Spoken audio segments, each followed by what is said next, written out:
আসসালামু আলাইকুম রহমতুল্লাহ বরকাত। আলহামদুলিল্লাহিল্লাযী ওয়াহদা ওয়াসসালাতু ওয়াসসালামু আলা মান লা নাবিয়্যা বা'দ ওয়া আলা আলিহি ওয়া আসহাবিহি আজমাইন ওয়া বারাকা ওয়া সাল্লামা তাসলিমান কাসীরা। আলহামদুলিল্লাহ, হজ আল্লাহ পাকের গুরুত্বপূর্ণ একটি বিধান। এই বিধান যখন কারো উপর ফরজ হয় তখন তার জন্য উচিত সে যেন দ্রুত হজ করে নেয়। দ্রুত যদি হজ না করে তাহলে বিভিন্ন পারিপার্শ্বিকতার কারণে, বিভিন্ন ব্যস্ততার কারণে, বিভিন্ন প্রয়োজনীয়তার কারণে এরকম হতে পারে যে হজের মতো ফজিলতপূর্ণ ইবাদত থেকে মাহরুম হওয়া লাগতে পারে।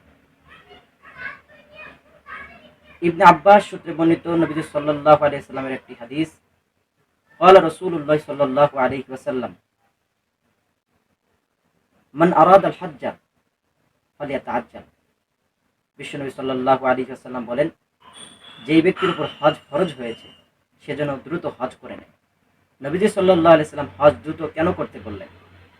তার কারণ হলো যে বিভিন্ন পারিপার্শ্বিকতার কারণে, বিভিন্ন প্রয়োজনীয়তার কারণে, বিভিন্ন ধরনের ব্যস্ততার কারণে এমন হতে পারে যে হজের মতো ফজিলত থেকে মাহরুম হতে পারি।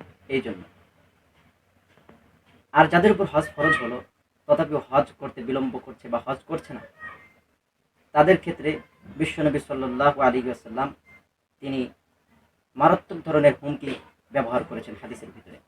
আন আবি উমামা রাদিয়াল্লাহু তাআলা আনহু قال قال رسول الله صلى الله عليه وسلم من لم يمنعه من الحج حاجة ظاهرة وسلطان جائر أو مرض شديد أو مرض حابس فمات ولم يحج فليمت إن شاء يهوديا أو نصرانيا।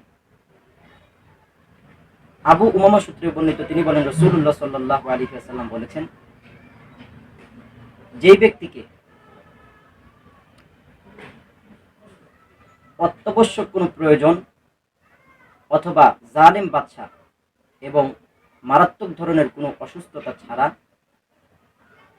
কোনো ব্যক্তি যদি হজ থেকে বিরত থাকে, হজ না করে, তাহলে সেক্ষেত্রে বিশ্বনবী সাল্লাল্লাহু আলাইহি ওয়াসাল্লাম বলেন যে তার চাই সে কাফের হয়ে মরুক, চাই সে ইহুদি হয়ে মরুক, চাই সে নাসরা হয়ে মরুক, কোনো যায় আসে না।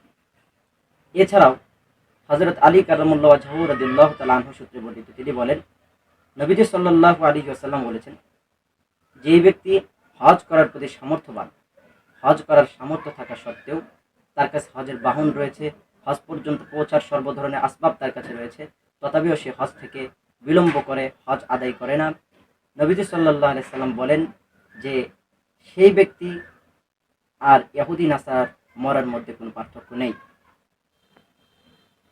হাদিসের মাধ্যমে একথা প্রমাণিত হয় যে নবীজি সাল্লাল্লাহু আলাইহি ওয়াসাল্লাম বলেন, যার উপর হজ ফরজ হয় সেই ব্যক্তি যেন দ্রুত হজ করে নেয়।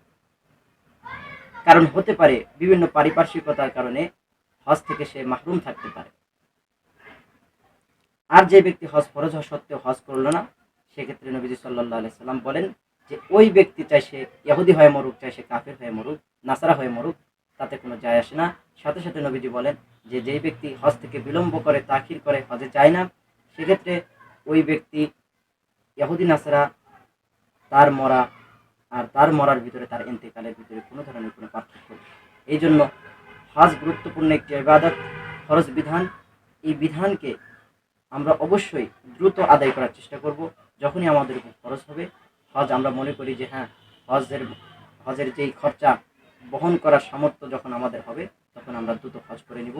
আমরা বিলম্ব করব না। বিলম্ব করে নবীজি সাল্লাল্লাহু আলাইহি সাল্লামের ওয়াইদ, বিশ্বনবী সাল্লাল্লাহু আলাইহি সাল্লামের ধুমকির শিকার হব না। আল্লাহ পাক আমাদের সকলকে তৌফিক দান করুন।